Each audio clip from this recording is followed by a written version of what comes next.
Her shoes were torn, her eyes downcast until the cowboy said, "Then you've walked far enough." Your home, set in the late 18th American frontier, a story of a woman's journey from rejection to belonging. The wind carried dust, like ash, across the barren road as Clara Hayes walked, if it could still be called walking. Her legs trembled beneath the weight of exhaustion, and her shoes, what remained of them, were torn at the toes, the leather peeling away from the soles. Each step stung, scraping against the gravel. But still, she moved forward.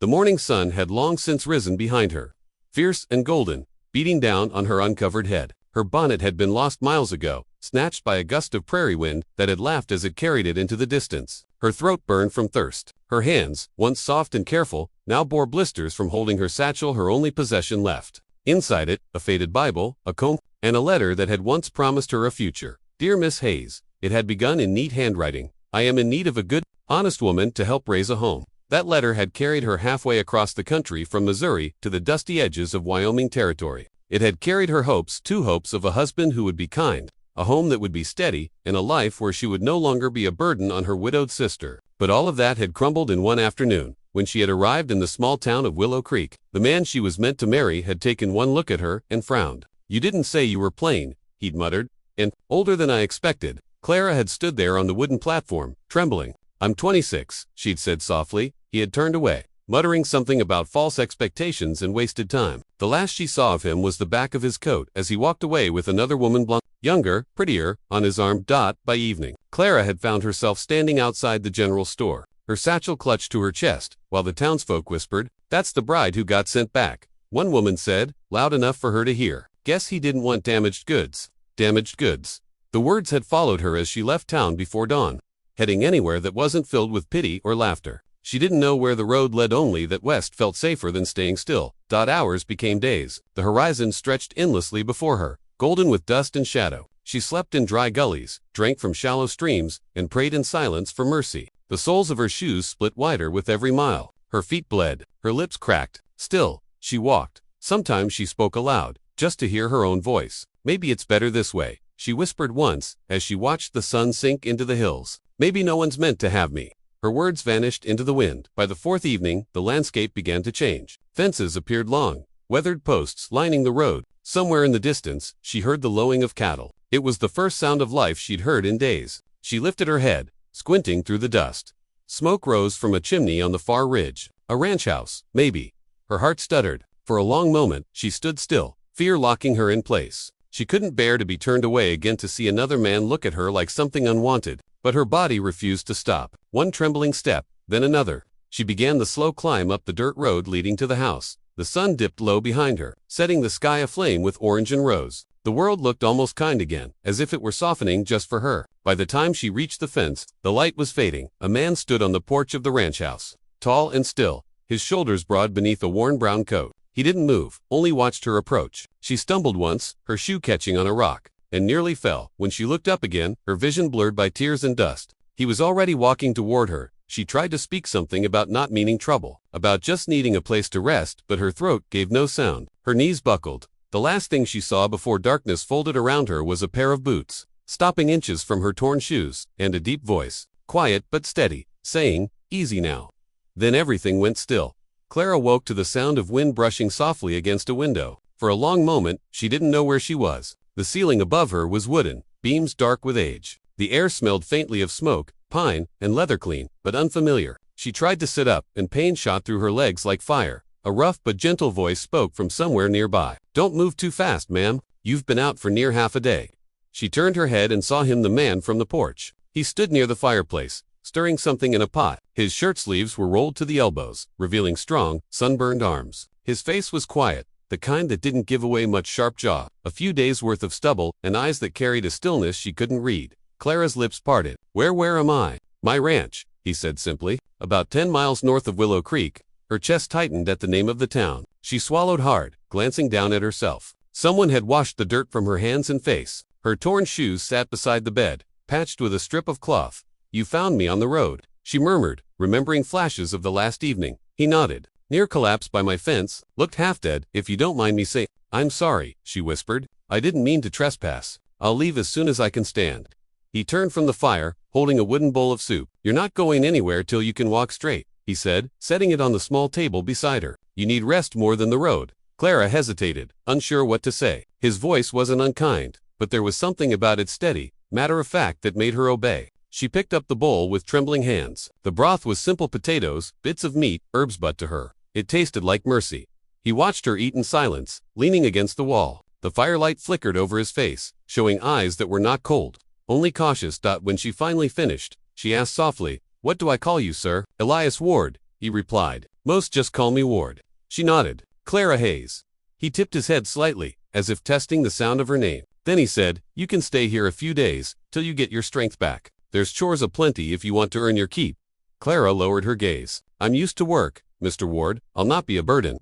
He didn't answer, but his eyes softened just a little before he turned back to Ward, the fire.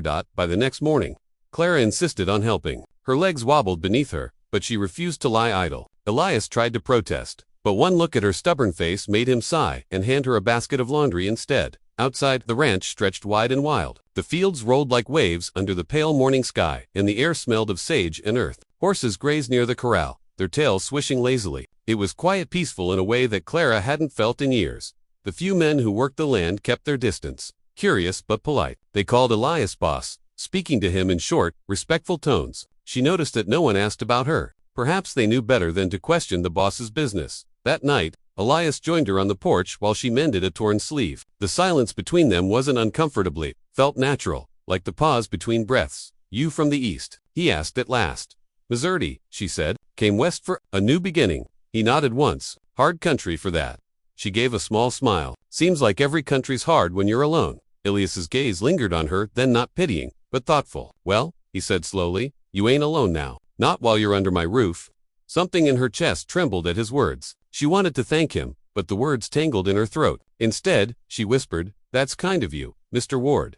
He stood, tipping his hat slightly. "Don't mistake kindness for charity, Miss Hayes, just decency. The world's short on that these days." She watched him walk into the dim light of the barn, tall and steady, until the shadows swallowed him whole. For the first time in a long while, Clara felt safe enough to breathe. The morning sun crept through the thin curtains, casting soft stripes across Clara's face. She blinked awake to the faint smell of coffee and the distant sound of boots on wood. For a moment, she almost forgot where she was until the ache in her legs reminded her. The ranch, Mr. Ward, the man who'd found her half dead by his fence. Clara eased herself up, clutching the blanket to her chest. Outside the window, the ranch was already alive. Men shouted faintly from the corral. Hooves struck the dirt. The wind carried the scent of hay and sweat and life. She found her shoes still torn, barely held together by the strip of cloth, and slid them on. Her pride wouldn't allow her to be found barefoot. When she stepped into the kitchen, Elias Ward was there, pouring coffee into a tin mug. He turned when he heard her steps, his expression unreadable as always, though there was something steady in his eyes, something that made her feel both exposed and oddly safe. "Mornin'," he said simply. "Didn't figure you'd be up this early." Clara managed a faint smile. "Old habits. My sister keeps a rooster that never learned to sleep in."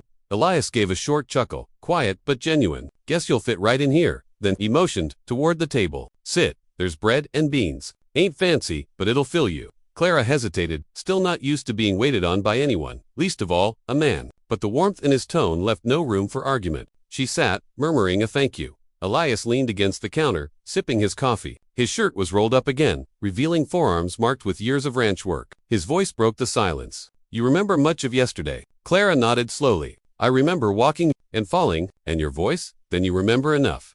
She looked down at her plate, uneasy. "I didn't mean to trouble you, Mr. Ward. I was just trying to get as far from Willow Creek as I could."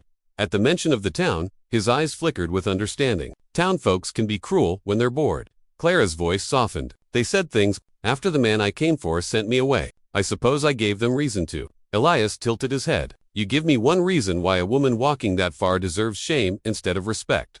Clara blinked, unsure how to answer. Her eyes dropped to her shoes, the ones that told her story better than words ever could. The leather was cracked, the seams broken. They were proof of how far she had walked, how far she'd fallen. Elias followed her gaze, then stepped closer. "Those shoes seen more of this land than most men ever will." She flushed, embarrassed. "They're ruined, Mr. Ward." He crouched slightly, his voice low but kind. "Then you've walked far enough." He looked up at her, steady and sure. "You're home." The word struck her like a soft blow, unexpected, gentle, but powerful. No one had said that to her before. Not her sister, not the man who'd promised marriage, not anyone. Home. The word trembled in her chest, fragile as glass. Her lips parted, but no sound came out. Tears welled up before she could stop them. She turned her face away, ashamed of her weakness. Elias rose without another word and moved to the stove, giving her space to breathe. The sound of a kettle whistling filled the silence between them. When she finally managed to steady her breath, she said softly, "You shouldn't be so kind to strangers. The world takes advantage of good men." He poured more coffee into his mug, his tone even. "Ain't kindness if it's deserved. You earned your rest, Miss Hayes." She lifted her eyes, meeting his for the first time without flinching. There was no pity there, only truth. Later that day, Clara followed him outside to help feed the horses. The sun was high, painting the fields gold. Elias worked in silence, moving with slow, sure confidence. He showed her how to pour grain, how to hold her hand flat so the horses wouldn't nip. "They can sense fear," he told her. "I suppose people can too," she murmured. He looked at her then, a flicker of something unreadable in his gaze. "Maybe," he said, "but not everyone means harm when they look." For a long time, neither spoke. The horses chewed quietly, the wind brushed against the barn walls, and the silence between them grew warm instead of heavy. When he finally turned to go, Clara stayed behind a moment longer, her hand resting on the mare's soft neck. For the first time in weeks, she didn't feel like she was running. Elias's words echoed in her heart like a promise she hadn't dared to believe. "You've walked far enough. You're home." Clara spent the next few days trying to be useful, though her body was still weary from the long road. The quiet rhythm of the ranch soothed her in ways she hadn't expected. The creak of the barn doors in the morning, the smell of hay, the gentle lowing of cattle beyond the fence. Life here moved slowly, like the steady heartbeat of the land itself. But no matter how kind Elias Ward was, a voice inside her kept whispering that she didn't belong. Every time she swept the kitchen floor, or fetched water from the well, she felt the weight of her shame pressing on her shoulders. She replayed that day at the train station in her mind, the man's cold stare, the townspeople's cruel laughter. Even now, when she closed her eyes, she could still hear them. "That's the bride who got sent back." She scrubbed harder, as though she could wash those words away. Elias had gone to the far pasture early that morning, leaving her with simple instructions: rest some, maybe bake if you've the strength. The men'll be hungry by noon. Resting was the one thing Clara could not do. She needed to prove her worth to justify the food she ate and the roof she slept under. By the time Elias returned, the kitchen was filled with the smell of warm bread and wood smoke. She stood by the counter, apron dusted with flour, her hair coming loose from its pins. He stepped inside, brushing dust from his coat. "Smells like a home again," he said quietly. She looked up, startled. Again, his eyes softened. "Been a long time since there was bread baking here." "Not since—" He stopped himself, clearing his throat. "Not since before my wife passed." Clara froze. So he had been married. Something twisted inside her chest, sympathy, maybe, or the ache of knowing she was treading through another woman's ghost. "I'm sorry," she whispered. He gave a small shrug, setting his hat on the hook. "Was years ago. Some holes don't close, but you learn to work around them." Silence settled between them. Clara turned back to the table, her hands trembling slightly as she sliced the loaf. "You shouldn't have to take in strays, Mr. Ward. I'll be gone as soon as I've earned my keep." Elias's voice came low and steady. "You're not a stray, Miss Hayes. You're a person who had a hard turn. Ain't the same thing." Her throat tightened. "Maybe not to you, but to others, that's all I am."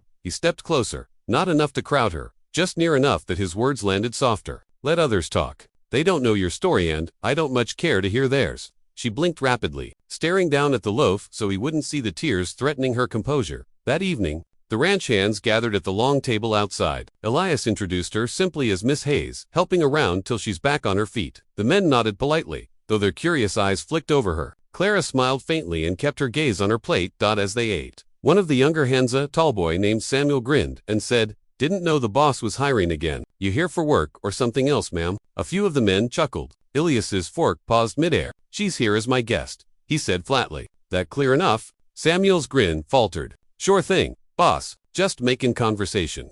The table went quiet for a moment, broken only by the sound of crickets outside. Clara felt heat rush to her cheeks. She wanted to vanish. When supper ended, she gathered the plates quickly, her hands shaking. Elias followed her inside. "You don't need to clean up alone," he said. "I'd rather," she murmured. He hesitated at the doorway, his hat in his hand. "Don't let fools shame you, Miss Hayes. You ain't got a thing to prove here."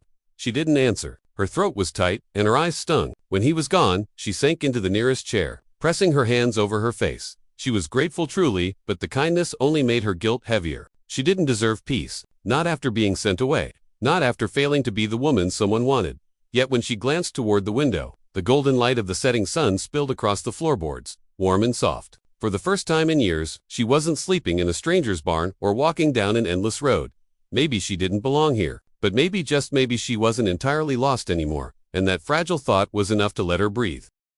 The wind howled against the ranch house that night, rattling the shutters and stirring the coals in the hearth. Inside, the fire burned low, throwing soft gold light across the room where Clara sat mending one of Elias's shirts. The fabric was worn but clean, smelling faintly of pine soap and saddle leather. Her fingers worked steadily, though her thoughts wandered far from the stitching.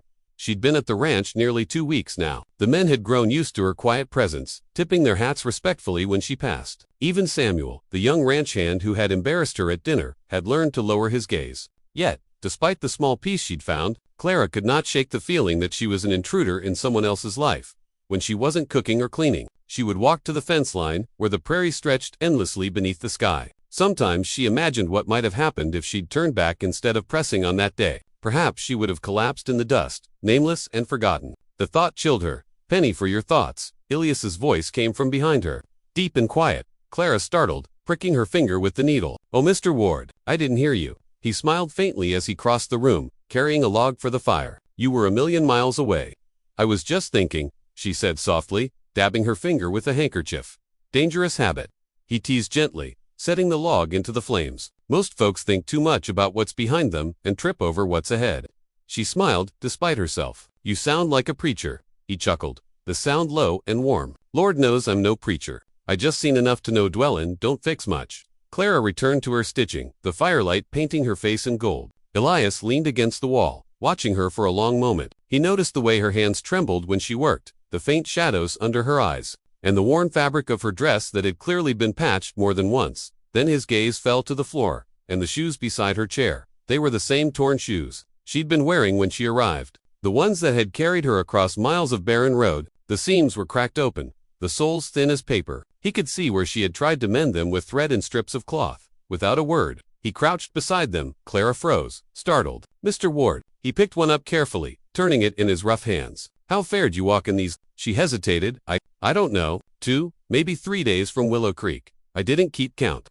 He looked up at her, then really looked tanned. The quiet strength in his eyes made her heart twist. "You walked all that way alone?" She nodded once, her eyes fixed on her lap. "Didn't have much choice." He set the shoe down gently and stayed kneeling beside her chair. His voice came low, steady, and kind. "Then you've walked far enough." Miss Hayes, her breath caught. He rested one hand on the arm of her chair, his gaze never wavering. "You don't have to keep moving just to prove you can. You're safe here. You're home." The words broke through her like sunlight through storm clouds. Her throat tightened, and for a moment, she couldn't speak. Tears blurred her vision. "You don't even know me," she whispered. "I know enough," he said softly. "You're decent, you work hard, and you've got more courage than most men I've met. That's all I need to know." Clara pressed her hands together, her heart trembling. No one had ever spoken to her like that, with quiet certainty, instead of pity. When she finally found her voice, it came as a whisper. "You should be careful saying things like that, Mr. Ward. A woman could come to believe you mean them." He smiled faintly, rising to his feet. "I don't say things I don't mean." For a long time, neither spoke. The fire crackled softly between them,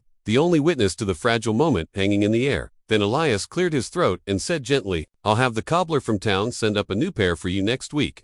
Clara shook her head quickly. "No, please, I can make do." He looked at her, his expression soft but firm. "You've done enough of that already." And with that, he left her alone by the fire, her heart full, her tears silent, her torn shoes resting where he'd placed them with quiet reverence. For the first time since she'd left Missouri, Clara felt something she hadn't dared hope for again. She felt like she might finally belong. The days that followed settled into a rhythm that felt to Clara almost like breathing again. Morning light filtered through thin curtains, roosters called from the yard, and the smell of coffee and oats drifted through the kitchen before the sun had climbed over the hills. The first few days she still woke with a start, half expecting to find herself back on the road, but each time, the familiar creak of the ranch house and the low hum of life outside reminded her she wasn't wandering anymore. She began to learn the ranch's rhythms the way one learns a song. The thud of boots before dawn, the soft clatter of pails at the well, the calls of men driving cattle down to the lower pasture. Elias had a way of running things quietly but firmly. He didn't raise his voice. He didn't need to. Even the most stubborn of the ranch hands straightened when he stepped into view. Clara worked alongside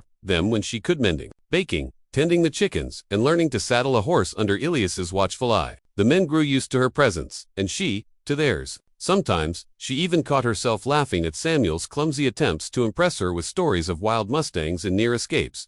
Elias noticed her laughter. One morning, as she stood near the stables, her cheeks flushed with sunlight. He didn't say a word, but the corner of his mouth tugged upward in quiet satisfaction. It had been years since anyone's laughter had carried that far across the yard. One afternoon, Clara stood by the fence mending a tear in a saddle blanket when Elias rode up from the south field. The horse's hooves kicked up dust that glimmered in the dying light. He dismounted, leading the horse to the trough, and gave her a small nod. "You work more than most men I've known," he said, voice low and rough with the day's wear. Clara smiled shyly. "If I sit too long, I start thinking. Work keeps the mind still." Elias removed his gloves, glancing at her. "Still ain't the same as peaceful." "I don't know if I remember what peace feels like," she admitted softly. He studied her for a moment, then leaned against the fence. "Maybe you'll find it here. Takes time, though. Land like this don't give nothing easy." She nodded, her gaze drifting toward the horizon. "Maybe I don't want easy anymore." He gave a quiet hum of agreement. "That's good. Easy's for folks who ain't lived." The wind picked up, carrying the smell of rain and wild grass. For a while, neither of them spoke. It wasn't the kind of silence that pressed or suffocated. It felt alive, full of unspoken things neither dared to say yet. That night, the sky opened in a quiet drizzle, soft and steady. Clara moved through the kitchen, humming to herself as she stirred stew on the stove. When Elias came in, shaking water from his hat, she turned with a smile. "Dinner'll be ready in a minute," she said. He gave her a long, warm look, one that made her cheeks heat despite herself. "You know, the place don't feel half as empty now." She blinked, startled by the honesty in his tone. "You mean since I started cooking for you?" she teased, trying to ease the weight in her chest. But Elias shook his head. "I mean since you started talking again." Clara froze, her wooden spoon hovering above the pot. Something fragile passed between them, something that felt dangerously close to tenderness. She looked away quickly, pretending to stir. "Well, someone has to fill the silence, Mr. Ward. You hardly say 2 words unless it's about fence posts or feed." Elias chuckled. "Maybe that's 'cause I like listening better." She risked a glance over her shoulder. His eyes were on her, steady, calm, and kind. And though he said nothing more, his presence filled the space between them like the glow of the fire. Quiet, steady, sure. As the weeks turned to months, Clara found herself thinking less about where she'd come from and more about what lay ahead. The shame that had once lived in her bones began to loosen its grip. The ranch had become something more than shelter. It was rhythm, routine, purpose. And Elias Ward. He had become something more than a rescuer. He never once asked about the man who'd rejected her. He never pried into the past. Instead, he treated her as though she had been part of this place all along, as though her presence was not charity but choice. On quiet nights, when the moonlight spilled through the window and the sound of crickets filled the air, Clara would look at her old shoes on the shelf, still torn, still worn, and whisper a prayer of gratitude. Because somehow, in the wide silence of a lonely ranch, she had found something she thought she'd lost forever. She had found peace. By early spring, Clara had become part of the rhythm of the ranch. Her hands had toughened, her back had grown strong, and her laughter now came freely, light as wind chimes in the morning air. But as life settled into its quiet, familiar hum, the outside world began to take notice. The first whispers came from town. It started with a merchant's wife at the general store, who saw Clara riding into town with Elias's old horse and a basket of eggs. "That's the woman the rancher took in," she'd murmured, the corner of her mouth turning. No ring on her hand, but living under his roof. By the time Clara reached home, those words had already been passed through 3 porches, to sewing circles, and a church pew. She didn't know it yet. That evening, when she returned from hanging laundry, she noticed Elias sitting by the porch rail, his jaw tight. He wasn't angry, just thoughtful, the way he got when storms gathered over the plains. "What's wrong?" she asked, placing the basket down. He looked up slowly, eyes softer than his expression. "Word's getting round town," he said, "about you and me." Clara froze, her fingers brushing against the edge of the basket. "What kind of word?" "The kind that likes to turn kind hearts sour," he replied evenly. "Some folks don't like what they don't understand." Her throat tightened. "I didn't mean to cause trouble. Maybe I should." He stood before she could finish. "Stop right there, Clara." His tone was calm, but firm. "You ain't going anywhere. But I don't give a damn what folks in town say. You've done nothing wrong." Clara looked down, hands twisting in her apron. "It's just, they'll think I came here for what?" Elias stepped closer, his voice low. "A place to rest. A chance to live without being judged. If that's a crime, then they can hang my name right next to yours." Her breath caught. The raw certainty in his words was something she wasn't used to, something she hadn't dared to believe existed. "Not used to people defending me," she whispered. "Then get used to it," he said gently. For a moment, the world felt small, just the 2 of them under the dusky sky, the air heavy with unspoken feeling. Over the next few days, Elias took her into town himself. He made sure people saw them side by side, his steady hand resting lightly at her back as they walked into the mercantile. His quiet presence said everything words couldn't. When Mrs. Goodwin, the storekeeper's wife, tried to make small talk laced with venom, Elias simply smiled. "You're right, ma'am," he said evenly. When she hinted about unusual arrangements, It is unusual for a man to find someone who brings peace into his home. Clara didn't speak, but her eyes glistened with something fierce and new, pride. That night, she sat on the porch, the sky stretching endlessly above her. Elias joined her, 2 mugs of coffee in hand. "They'll talk for a while," he said, setting one down beside her. "Then they'll move on. Folks always do." Clara nodded. "Maybe, but sometimes words stick." He looked at her profile in the lantern light, how her hair shimmered like copper threads, how her torn shoes still sat by the door like old memories refusing to fade. "Then let 'em stick," he murmured, "as long as you know where you belong." She turned toward him, heart thudding. "And where's that, Elias?" He met her gaze without hesitation. "Here, if you want it." The words were simple, but they broke something open inside her, something she hadn't dared name since the night she arrived. She took a long breath, then nodded slowly. "I do," he smiled, faint and real. Then that settled. They sat in silence after that, watching the stars appear slow and patient, like the love that had been growing between them all along. And though Clara still heard whispers when she went to town, they no longer pierced her heart, because each time she returned home, Elias would be waiting by the gate, eyes steady and sure. And she knew without a single doubt that she had finally walked far enough. She was home. Spring faded into summer, and the wide plains turned golden beneath the sun. The ranch thrived, calves were born, fences mended, and the air filled with the scent of dry hay and sweat. Yet beneath the surface calm, something deeper was stirring between Clara and Elias, something neither dared to name aloud. Clara felt it in the quiet moments, the way his hand brushed hers when passing a cup, the way his voice softened when saying her name. Elias felt it too, though he carried it like a burdensome thing sacred he feared to ruin by speaking too soon. But love, like rain on the prairie, always finds a way to fall. It happened on a day when the clouds gathered heavy and low, their bellies dark with the promise of a storm. Elias had been out in the southern fields, checking the fences before the winds came, and Clara waited anxiously by the porch, the air thick with electricity. When the first crack of thunder rolled across the hills, she couldn't stay still. She threw on her shawl and ran toward the pasture, the sky turning a strange green-gray. Elias. She shouted against the wind. She found him, just as the rain broke loose, drenching the land in sheets. He was bent over, tying down a loose gate, his shirt soaked through. "Clara, what are you doing out here?" he barked, straightening up, water streaming from his hat. "I couldn't just wait," she cried, her voice trembling. "The storm, I told you to stay inside." He grabbed her shoulders, eyes fierce with worry. "You could have been struck by lightning." Rain plastered her hair to her face, her heart pounding. "I couldn't lose you too," she whispered before she could stop herself. He froze. The wind howled between them, tugging at their clothes, but neither moved. He said softly. "You mean?" She looked down, voice breaking. "My husband, he left me with nothing, not even a goodbye. Said I was cursed. Said I couldn't give him children." Her breath hitched. "He took everything, money, dignity, and left me with shame. I swore I'd never care again." The thunder rumbled like the sky itself was listening. Elias's hands loosened, then cupped her face gently. "You ain't cursed, Clara. You're the strongest soul I ever met." Tears mixed with rain as she looked up at him. "You don't have to say that." He shook his head. "I don't say what I don't mean." For a long moment, they just stood there, soaked, trembling, hearts bare beneath the storm. Then, as lightning split the horizon, Elias pulled her into his arms. She didn't resist. She folded against him like she'd been waiting her whole life to belong somewhere. "I ain't a man of many words," he murmured against her hair. "But when I said you were home, I meant it. I meant you're mine, if you'll have me." Clara's breath hitched. The world seemed to stop spinning for a heartbeat. She looked up, eyes glistening with rain and tears. "And if I do," Elias smiled, the kind of smile that reached deep into the soul, "then we face whatever comes." Together, she let out a soft, broken laugh and rested her forehead against his chest. "Then I guess the storm's already over."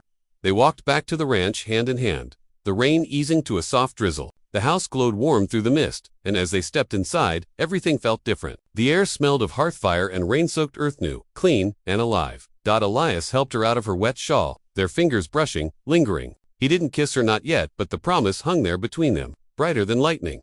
"Clara," he said quietly, "you don't have to forget where you came from, but you don't have to carry it alone no more." She looked up at him, her voice small but sure. "I think I already stopped." Outside, the storm rolled farther down the valley, leaving behind a silence filled not with fear, but peace. For the first time in years, Clara felt whole. And for the first time in his long, lonely life, Elias Ward felt something he thought he'd buried with his past. The days after the storm were the kind that made the heart swell, golden mornings, laughter in the kitchen, and long, easy silences that spoke of comfort instead of pain. Clara and Elias moved together as if they'd been sharing life for years instead of months. She baked bread while he mended saddles. They ate supper by the porch, and sometimes, when the stars came out, he'd hum an old cowboy tune while she rested her head on his shoulder. But peace, as Clara had learned, is a fragile thing. One afternoon, She was in town, trading eggs for coffee and flour. The store was crowded, wives gossiping, children tugging at aprons, the air heavy with talk. Clara had grown used to the sideways glances by now, but she held her head high, smiling softly when the clerk handed her change. That was when she heard a voice she never thought she'd hear again. Clara. The sound froze her in place.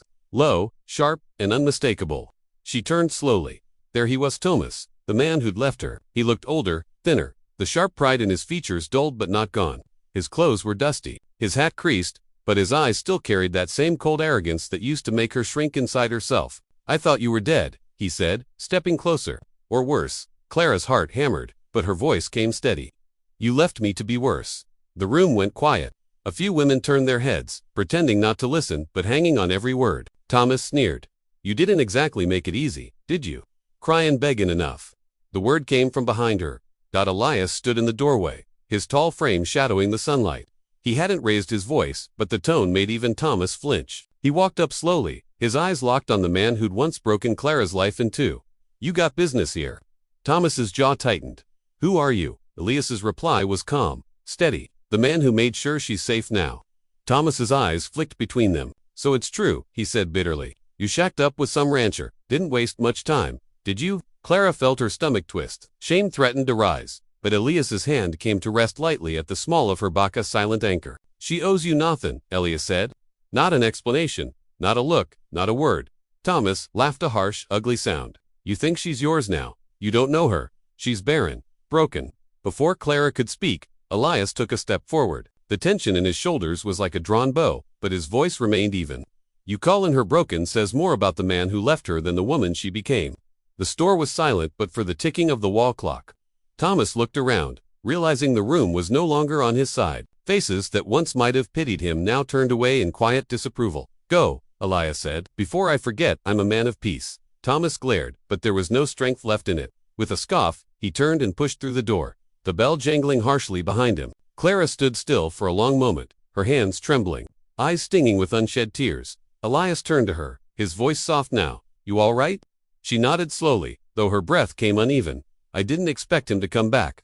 Elias tilted his hat, his gaze never leaving hers. Men like him always come back when they realize what they threw away. She met his eyes, and for the first time since that awful day long ago, she didn't feel small. She didn't feel like the woman who'd been left with nothing. She felt free. That evening, back at the ranch, the air was quiet but full. Clara sat by the fire, her hands clasped in her lap. Elias came in from outside, the smell of rain on his coat, and sat beside her. You handled yourself fine today, he said.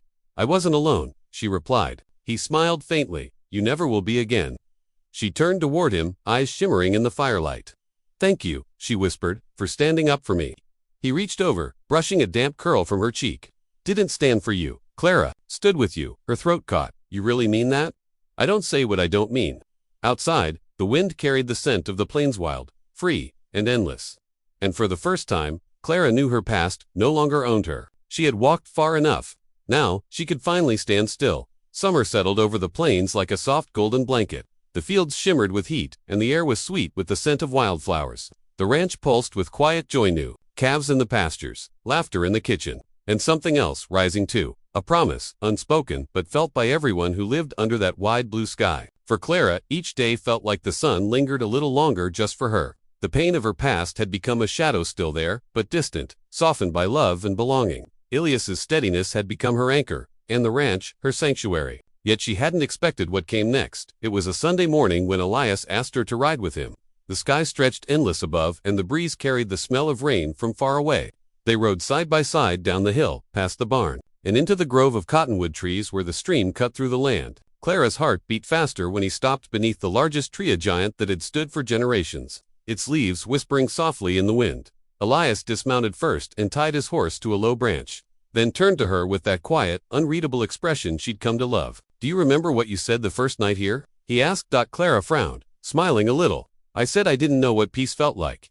He nodded slowly, and now, she looked around, the sunlight filtering through the leaves, the gentle rustle of the stream, the sound of his voice steady and sure beside her. Now, she said softly, I think I do. Elias stepped closer. Good, 'cause I reckon peace ain't found its built, bit by bit. You and me been building it for a while now. He took a breath, then reached into his vest pocket. When he pulled his hand out, there was a small silver ring, plain, beautiful, and shining like something honest. Clara's breath caught. Clara, he said, his voice low, rough around the edges. I ain't much of a man for speeches, but I know what I want. I want you beside me in every sunrise, in every storm. You made this place feel like home again. You made me feel like home again. So I'm asking, will you marry me? For a long moment, all Clara could do was stare. The world seemed to blur the trees, the breeze, even the steady hum of the stream. All she could see was him, the man who had seen her at her lowest, who had spoken gentleness into her shame, who had stood between her and every cruel word that tried to follow her. Tears filled her eyes, but she smiled through them. Eli, Ward, she whispered, I walked all this way to find a place to rest. Turns out, I found you instead. Yes, 1,000 times yes. They married under that same cottonwood tree 2 weeks later. The ranch hands gathered. Rough men in clean shirts, hats pressed to their chests. Mrs. Goodwin, the storekeeper's wife who had once whispered, brought flowers. Even Samuel, the young stable hand, had tears in his eyes when Clara walked out wearing a simple white dress and those same torn shoes, now mended but kept as a reminder of where she'd come from. When Elias saw her, he smiled like he'd never known joy before. The preacher spoke few words. The wind and the rustling leaves said the rest. When Elias slid the ring onto Clara's finger, he whispered, You've walked far enough. She smiled, tears shining like glass. I'm home, she said, and when he kissed her, it wasn't just a promise, it was the closing of one life and the quiet beginning of another. That evening, the ranch glowed in twilight. The cottonwood leaves danced in the fading light, and laughter carried across the fields. Inside the house, Clara hung her torn shoes by the door, their worn leather soft from years of travel. Eli came up behind her, wrapping his arms gently around her waist. Still keepin' those old things, he teased softly. She smiled, leaning back against him. They remind me that even broken things can find their way home. He pressed a kiss to her temple. Then I reckon they're worth keepin'. Outside, the stars blinked awake, one by one, spreading across the vast, endless sky dot, and beneath them, in a quiet ranch house on the edge of the plains, a woman who had once walked until her shoes tore finally rested, because love had taken her farther than the road ever could, and brought her exactly where she belonged. The end.